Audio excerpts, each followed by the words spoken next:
किसी ने बड़े कमाल की बात कही है कि आवाज ऊंची हो तो कुछ लोग सुनते हैं, लेकिन अगर बात ऊंची हो तो बहुत सारे लोग सुनते हैं। हाय गाइस, मैं हूं आरजे कार्तिक। एक छोटी सी कहानी। ये कहानी एक लड़के की। 24 साल का लड़का जो सेठ के यहाँ पर नौकरी करता था। उसके माँ बाप इस दुनिया में नहीं थे। जिंदगी बड़ी परेशानी में चल रही थी।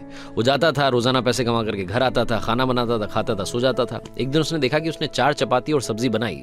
हाथ मुंह धोकर के वापस आया, तब तक 3 बची। दूसरे दिन भी यही हुआ। तीसरे दिन उसने ध्यान रखा और चूहे को पकड़ लिया। एक चूहा मोटा सा चपाती लेके जा रहा था। चूहे को पकड़ा तो चूहे ने कहा कि भैया मेरी किस्मत का क्यों खा रहे हो, मेरी चपाती तो मुझे ले जाने दो।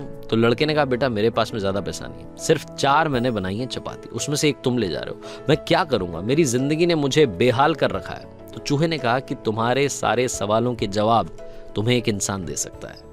लड़के ने पूछा कि कौन है? तो चूहे ने कहा कि गौतम बुद्ध हैं, उनके आश्रम में जाओ, उनसे अपनी जिंदगी के बारे में पूछो, वो तुम्हें रास्ता बताएंगे कि करना क्या है। लड़के ने कहा बहुत बढ़िया बात है। चूहे की बात मान ली, गौतम बुद्ध से मिलने के लिए चल पड़ा। सेठ से छुट्टी ले ली 5-6 दिन की। रास्ता लंबा था, रात हो गई। इस लड़के को कुछ दिखाई नहीं दे रहा था। थोड़ी दूर पर एक हवेली दिखाई दी, वहां गया, जाकर के शरण मांगी।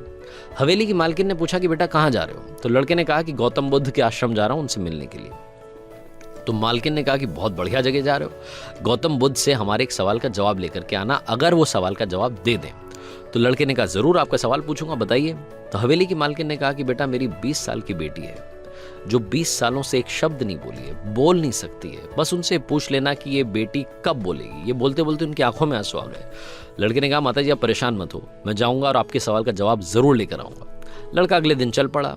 रास्ता बहुत ज्यादा लंबा था। रास्ते में उसे बड़े बड़े पहाड़ मिले, ऊंचे ऊंचे पहाड़, बर्फ वाले पहाड़। उसे समझ नहीं आ रहा था कि कैसे पार करूंगा, बड़ी देर हो जाएगी। तभी उसे एक जादूगर दिखाई दिया जो वहां बैठ करके तपस्या कर रहा था। जादूगर के पास गया, उससे बोला कि मुझे गौतम बुद्ध से मिलने के लिए जाना है, रास्ता तो बहुत ही परेशानी वाला लग रहा है, कैसे मैं पार करूंगा? तो जादूगर ने कहा कि गौतम बुद्ध से मिलने जा रहे हो, मेरे एक सवाल का जवाब लेकर के आ जाना, तुम्हें फटाफट से पार करा दूंगा। लड़के ने कहा आपका सवाल बताओ। तो जादूगर ने कहा कि 1000 सालों से यहाँ पर इसी पहाड़ पर तपस्या कर रहा हूँ स्वर्ग जाने के लिए, मुझे समझ नहीं आ रहा कि स्वर्ग कब जाऊंगा। तो लड़के ने कहा ठीक है, आपके सवाल का जवाब लेकर के आते हैं। जादूगर ने छड़ी घुमाई, लड़के को पहाड़ पार करा दिए। मैदानी इलाका आ गया। वहां पर एक बड़ी सी नदी थी। लड़के के सामने फिर से समस्या थी कि अब ये नदी कैसे पार करें। तभी उसे वहां पर एक बड़ा सा कछुआ दिखाई दिया। कछुए से मदद मांगी कि आपकी पीठ पर बैठा करके मुझे नदी पार करा दीजिए। कछुए ने कहा ठीक है। जब नदी पार कर रहे थे तो कछुए ने पूछा कि कहाँ जा रहे हो? तो लड़के ने कहा गौतम बुद्ध से मिलने जा रहा हूँ। कछुए ने कहा वाह यार, बड़ी अच्छी जगह जा रहे हो, एक काम करना, मेरे सवाल का जवाब ले आना। तो लड़के ने कहा कि आपका भी सवाल बताइए। तो कछुए ने अपना सवाल बताया कि मैं बड़े टाइम से 500 सालों से इसी नदी में हूँ और ड्रैगन बनने की कोशिश कर रहा हूँ, ड्रैगन कब बनूंगा ये बस पूछ करके आ जाना। लड़के ने कहा ठीक है। लड़का पहुंचा आश्रम में, गौतम बुद्ध के पास। प्रवचन चल रहा था, प्रवचन खत्म हुआ। गौतम बुद्ध ने कहा कि हर कोई मुझसे सवाल पूछ सकता है, लेकिन सिर्फ 3 सवालों के जवाब दिए जाएंगे। अब लड़के के सामने समस्या थी कि किसके सवाल को ड्रॉप करें, किसका सवाल छोड़ें और किसका पूछें। लड़के ने सोचना शुरू किया। सबसे पहले हवेली की मालकिन नजर में आई, ध्यान में आई, तो उसे लगा कि वो तो अपनी बेटी का इलाज कराना चाह रही है, उनकी बेटी बोल नहीं रही है, उनकी आंखों में आंसू थे, उनका सवाल पूछना जरूरी है। दूसरी जो तस्वीर उसके दिमाग में आई, नजर में आई, वो आई जादूगर की। जादूगर 1000 साल से वहां तपस्या कर रहा है बर्फ के पहाड़ में। तीसरी तस्वीर आई कछुए की, जो 500 साल से नदी में ड्रैगन बनना चाह रहा है। फिर लड़के को अपनी तस्वीर नजर आई, जो सेठ के यहाँ पर एक लड़का नौकरी कर रहा है। लड़के ने सोचा कि मैं तो नौकरी कर ही रहा हूँ, खाना खा ही रहा हूँ, ठीक चल ही रहा है, थोड़ी और मेहनत करूंगा, कुछ बदलूंगा। इन 3 लोगों की जिंदगी में बदलाव लाना जरूरी है, इन 3 के सवाल पूछने जरूरी है। लड़के ने गौतम बुद्ध से तीनों के सवाल पूछे।